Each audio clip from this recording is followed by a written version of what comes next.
Little history lesson. The holiest of holy places that was separated by the veil in the tabernacle, the veil that was torn in two when Jesus died on the cross, the veil that was said to be 4 inches wide and with horses pulling from either side so strong the horses couldn't pull it apart. Jewish historian Josephus stated when they were talking about the veil in the Bible in Exodus 26, 31 to 35, Josephus, the historian, said that the veil was 4 inches wide and that horses tied to either side couldn't pull it apart. He also made mention that it took 300 priests to hang it, bring it down, to clean it. It was replaced, I think, every year. This is a big deal. So this one article is so significant in history. There was so much behind the veil. So when it was torn in two, that was very significant. There was a ton of symbolism. I'll talk about that later. You see, there's a lot of debate. You got this agnostic evolution atheist group that gives zero credit to God, deny God, don't want to believe the history, and interject whatever kind of nonsense they can, feel good and sleep good at night with. So what I have understood clearly in my lust for the world and my humility of being brought to my knees through a divine plan, being able to connect the dots and see God clearly in my life, reading the Bible and understanding his love for us, love for me, taking on the weight of what Jesus, his only begotten son, went through, fully absorbing that Jesus was 100% man that I can relate to, but 100% God that I cannot relate to. I have all of these pieces in history that I can prove through the documented work of men that have questioned the validity of the Bible, further proving the accuracy of each prophetic event, which is the single most dividing factor from any other religious text in the world. If there was 20 to 30 religious texts, the one thing that separates them from the Bible is prophecy. So that being said, being a mathematician, being a person with any sort of brain that understands math, numbers, understands that the probability of a man like you or me, in the case of Jesus, with stripping him of his God nature. So strip Jesus of his godness, which is what the agnostic, atheist, evolutionists want to believe, which is a fairly huge group of people. Strip him of his divine nature, strip him of his omniscience, strip him of his being outside of everything under the sun. And just for a moment, consider prophesying. I want you to predict 8 things in your life, 8 that are going to happen, such as where you're going to be born, where you're going to die, who it is that you're going to see when, various events on how you're going to help people, stir people's hearts. I don't care what it is, yo. I want you to just tell me 8 things that are going to happen in your life before they happen. The greatest mathematicians of the world have done the math for you. And it's such a large number, we can't even express it in words. So I'm going to express it to you in a picture. The probability of a man being able to predict just 8 events of his life is the same probability that if they dropped you or me, blindfolded, into the state of Texas. Big state of Texas. 3 foot deep. So fill the state of Texas 3 foot deep, full of silver dollars. And you're going to mark one of them with a red X. So one silver dollar got an X on it out of the state of Texas being 3 foot deep. You're dropped in by helicopter somewhere, blindfolded. The probability you find that one coin with the X on it is the same probability a man could predict just 8 of the events in his life. Jesus predicted hundreds that are 100% came true. So the thing about it is this. You can try to deny Jesus. You can try to ignore the validity of the Bible. But that's going to lead you nowhere other than just keeping your head in the sand. So you take it a step further. And I know you're not stupid because you're just like me. And I'm really stupid. So knowing you're just like me, we have this hole in our heart, this God-sized hole in our heart that makes us question, that makes us strive, that makes us love and consider and build. There's a lot about our heart that is incredibly different than the heart of animals. You see, my dog is a wonderful animal, and my dog, he wants to please me. He wants to make me happy. But what you've got to understand is this: my dog is not wondering if there is a God. My dog is not wondering what's going to happen when he dies. My dog is not wondering how his 401k is doing. My dog is not worried about where his pups are going to go to college. My dog is not worried about what his future wife is eating for dinner and where she's sleeping that night. He has such a limited scope of the world. Now, he does amazing things and he has amazing senses and his intelligence is unbelievable. But that doesn't mean he is us. That doesn't mean he's made in the image of God. In Ecclesiastes, I have it right here, chapter 3, verse 11. He has made everything beautiful in its time, God. He has also set eternity in the human heart. Yet no one can fathom what God has done from beginning to end. So King Solomon is saying that God has set eternity in the human heart. Now, King Solomon was the smartest man, the most beautiful man, the most successful man, meaning he ran the most successful kingdom in all the world. It was said that Israel was so wealthy under King Solomon's rule, the streets were paved with silver. King Solomon accrued more wealth and had more power and had the most control of any human on earth before him, after him, outside of Jesus and his divine nature. Let that sink in.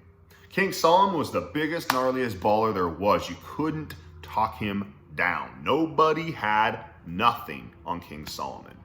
So when King Solomon says what he says, which is a lot of things, but clearly he understood the God-sized hole in our heart. Clearly he understood that everything under the sun, untethered to God, which is outside of everything under the sun. So I want you to understand what's under the sun. And I want you to understand that everything under the sun is vanity. It's just a chasing of the wind. It's a vapor. Happiness is a vapor. You don't chase happiness because happiness is just going to come and go. You can't depend on something that's just going to come and go. You have got to be tethered to something that is permanent, something that is greater than you and me. What do you believe in if you don't believe in God? It is proven in history about these facts, like the veil, like the death of Lazarus, like the healing of the blind man, like the healing of the man with leprosy, like the feeding of the 5,000. I mean, there are so many documented historical facts, not just stories. These are facts. So let's just go back to you and me about our God-sized hole in our heart. Only thing that's going to satisfy a God-sized hole is God himself. So when God said eternity in the human heart, that's what separates us from the animal kingdom. That's what separates us from dolphins, really smart, from killer whales, from bears, from dogs, from cats. So there's a lot of various animals that do interesting things. Gorillas have hands, but they cannot build like we have built. They don't have desire. They don't have a future look. They don't have an outward perspective on things. They just have this inward survival, animalistic instinct. So if you remove God, we're just like the animals. And that's what King Solomon says, and he's absolutely right. God put eternity on man's heart, this desire for something more, this desire to achieve, grow, attain. So we're searching, we're clawing, we're wondering, we're in the dark, you guys. We have no clue what we're doing until we stumble across this man, Jesus. However it was that you found Jesus, God says it's going to be spread to the ends of the earth. So we have to assume in our lifetime, we're going to be exposed to this man of Jesus at some point in time, regardless if you're in the Amazon, New York City, Australia, California. I don't care where you are born. That's just 10% of your life. 90% of where you're of your life, of who you are, of what you have become, of your decisions, is 100% your choice. The choices you made from where you're born, who your parents are, who your friends that grew up near you, what giftings, genetic traits you do or don't have, whatever it is, that's 10%. The how you reacted to those things, it's how you chose to deal with those things, it's what you thought about and how you climbed in or out of those things. That's 90% of your life. So you choose what you're doing. You choose what you think. You choose how you act. You choose who you are. There's no broken gene that says you're going to be overweight. That's just a commitment to yourself. There are plenty of people with bad genes that are Olympic athletes. And there are people with genetic giftings that are obese, sitting on a couch, throwing it all away. There is no specific box that you can put certain things in that people want an excuse for. You cannot just say, oh, I'm overweight because I got bad genes. No, dog, I don't work like that. Oh, I'm big boned. Really? There's no out for not wanting to believe in Jesus. There's no excuse for, oh, I didn't know. Wrong. You knew. You have eternity on your heart. You are designed in God's image. We were not designed like the animals. That was a pigment of God's imagination. Color, animals, human beings. We are the pinnacle of God's creation. There is much to us that is like God. And then there's much to God that we cannot fathom. As the ant kingdom cannot fathom us, cannot fathom our hearts, cannot fathom our religion, cannot fathom our ways that we create, invent, share. Look, the animal kingdom is significantly different than us. We are far superior in so many ways. That's not to say they don't possess outlying factors that trump our nature. That's totally true. Like the sonar capability of dolphins, their communicative skills, but they ain't building skyscrapers and they're not depositing money into their baby dolphins' 401ks, and they're not building the civilizations that we are, and they're not talking about things like, hey, dolphin, what happens when we die? They're not talking about God. And one could say, how do you know? Because the book doesn't say that the animals were given eternity on their heart. The book doesn't say that the animals are coming with us. It said that every man has a chance. It didn't say every man, creepy crawly thing, bear, and fish. It said every man has a chance to accept Jesus. But I'm going to read Matthew 10:33, 10:32 and 10:33. This is really important to understand. There's a lot of churches who like to lovey-dovey and make you feel all good because you reach in your pocketbook, you pull out some cash, and you pay them. So there's these big, huge mega churches that do not explain the real side of heaven and hell, the real side of salvation versus deny, meaning you can deny the Messiah or you can accept the Messiah. It's one or two things. These mega churches don't want to tell you the truth of the matter, so I'm going to, because I'm not interested in your money. I'm not interested in your likes. I'm interested in you knowing the truth and you making a decision about this. So let's get on with it. From the Bible, Matthew 10:32. Whoever acknowledges me before others, I will also acknowledge before my Father in heaven. But whoever disowns me before others, I will disown before my Father in heaven. Do not suppose, this is 10:34. Do not suppose that I have come to bring peace to the earth. I did not come to bring peace, but a sword. For I have come to turn a man against his father, a daughter against her mother, a daughter-in-law against her mother-in-law. A man's enemies will be the members of his own household.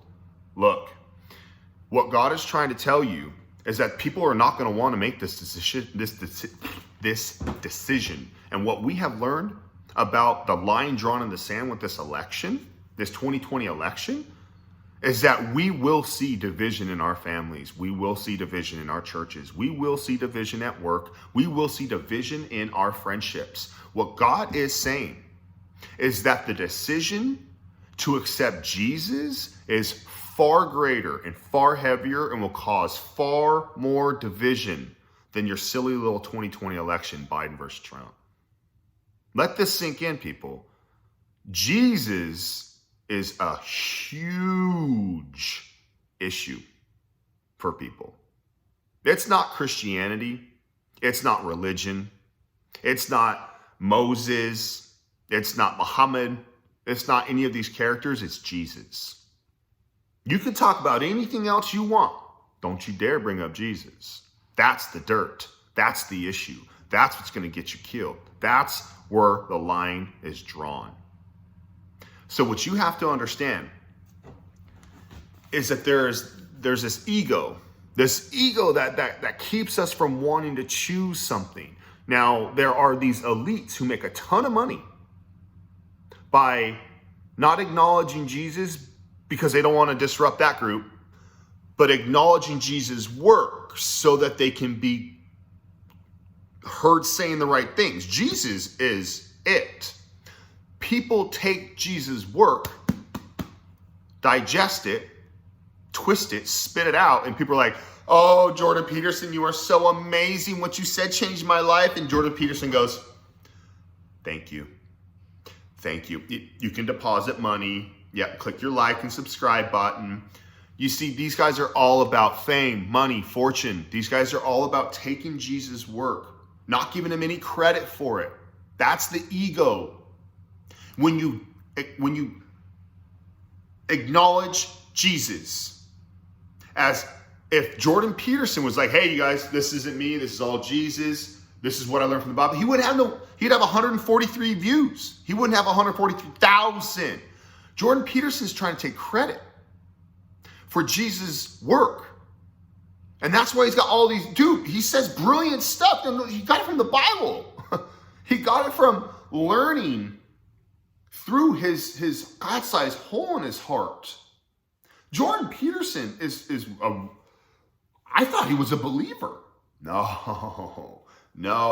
He refuses to acknowledge Jesus before others, because that would put him in a box. I've heard him say it multiple times. Don't you dare ask me that question. Don't you dare put me in that box.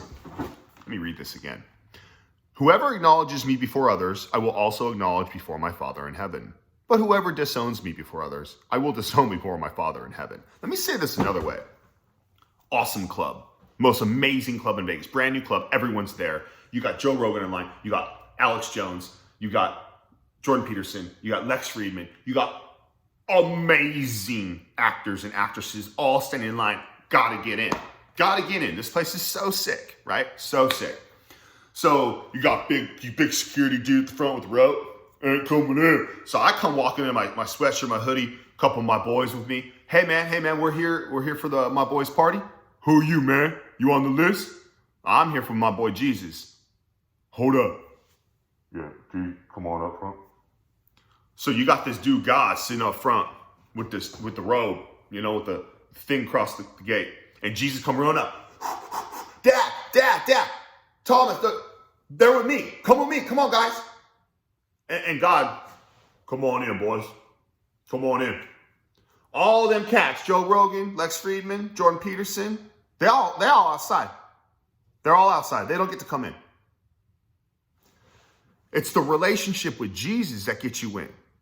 It's Jesus. Now, if you deny him, Father said outside, deny you. You don't get to come in. I don't know you. Turn around. Beat it. And what I read from another Jewish scholar is that there are different levels in hell for the people who deny Jesus, for the people who refuse to accept Jesus. And in one of those levels, you're left to all the decisions, all the times you were given an opportunity to accept Jesus, to absorb Jesus, to get to know Jesus, and you denied him. You're left to all those for eternity. I also heard if you're like a womanizer, if you've got like a real issue when it comes to sex and that's like your sole idol. If sex is your idol, I heard this from another Jewish scholar, that there is a like 3,000 degree like stainless steel heated doll, like person, like literally like your ideal mate. You can't touch them, it burns you. But they're right there and they just tease you, I guess. You can't ever touch them. They're burning hot. There's nothing you can do about it. You just have to lust over it. Yikes. Yikes, dude.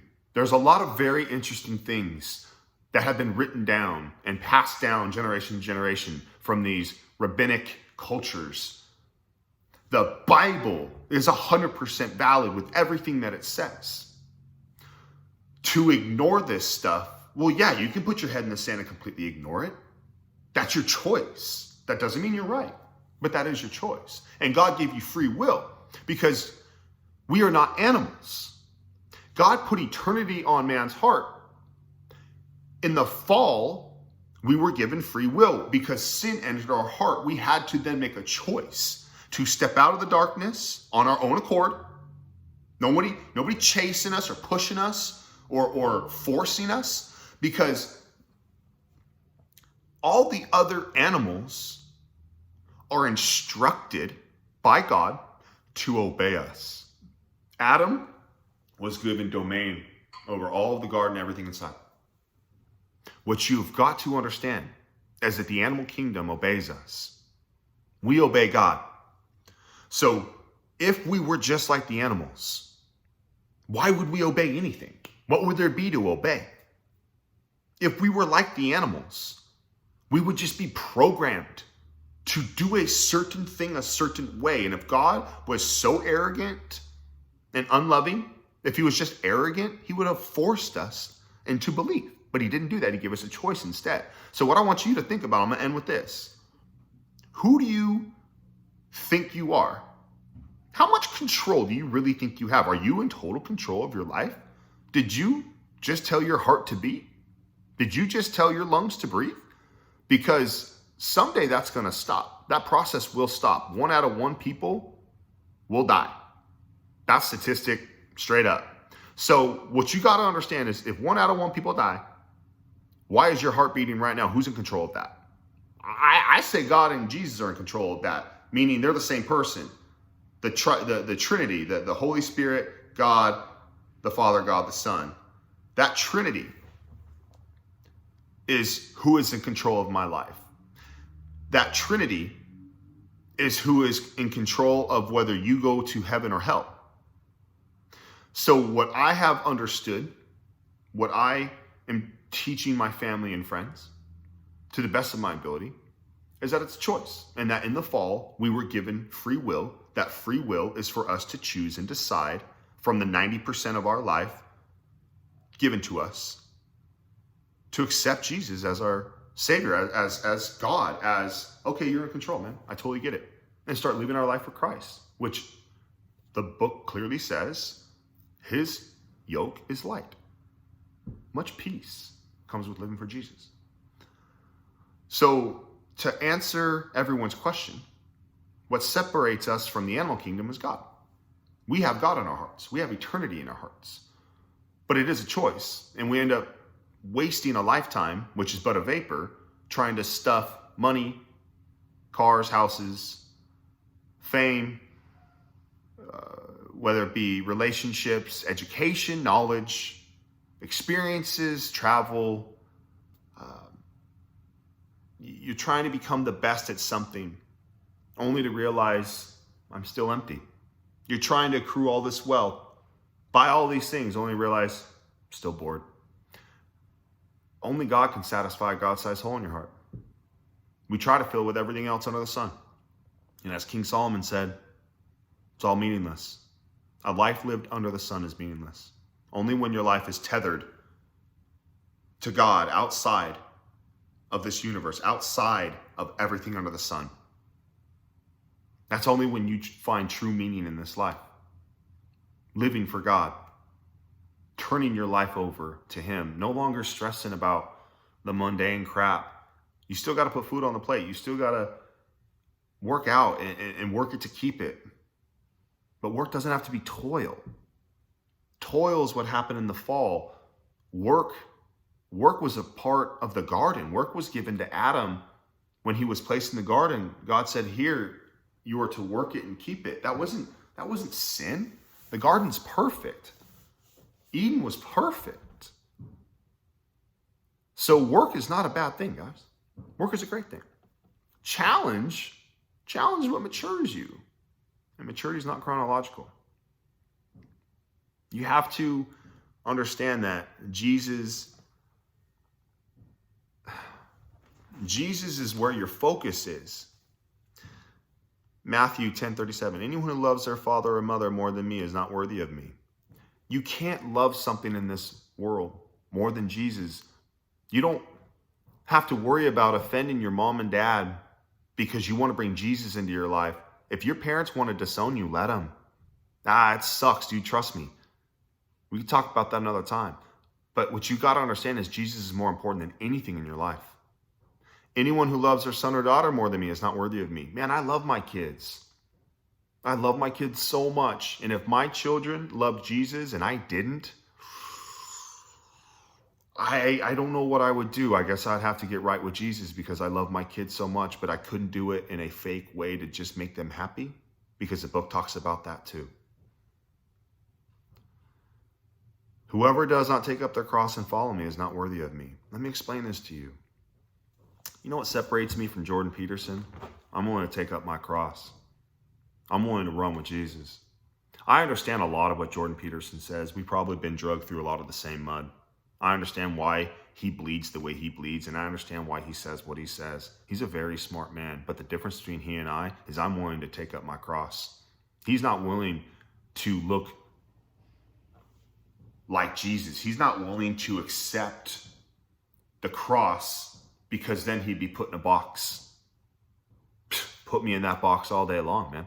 I want to be known for loving Jesus. I want to be remembered in this life for being a follower of Christ. I don't care what you feel about me. I care about what Jesus feels about me. I don't care what you say about me. I don't care how my life makes you feel, good or bad. I hope I make a positive impression, but it really makes no difference to me. I'm not in it for your like. I'm not in it for your applause. I'm not in it for your gain. I am in this for Jesus. I will do whatever I can to selflessly help my fellow neighbor and fellow man because Jesus is watching and taking record.